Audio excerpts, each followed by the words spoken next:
ঢাকাই সিনেমার আলোচিত অভিনেত্রী মিষ্টি জান্নাত কাজের চেয়ে ব্যক্তিগত কারণেই অধিক লাইমলাইটে থাকেন।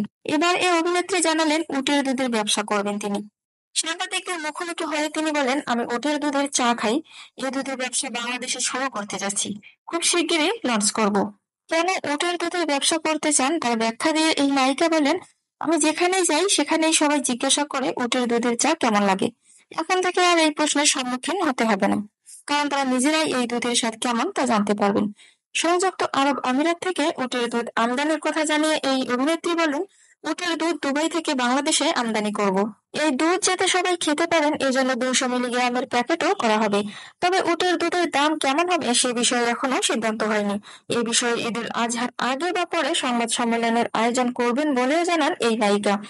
প্রসঙ্গত, সাইকো শিরোনামের নতুন একটি ওয়েব ফিল্মে সাইকো কিলার হিসেবে পর্দায় এসেছেন মিষ্টি জান্নাত। তিনি বলেন, নতুন বছর নতুন করে বেশ কিছু কাজ শুরু করেছি, যার মাঝে এই ওয়েব ফিল্মটি অন্যতম। ইতিমধ্যে তিনি ওয়েব ফিল্মটির শুটিং এর অংশ নিয়েছেন। এটি পরিচালনা করছেন মাহফুজ রহমান রাজ।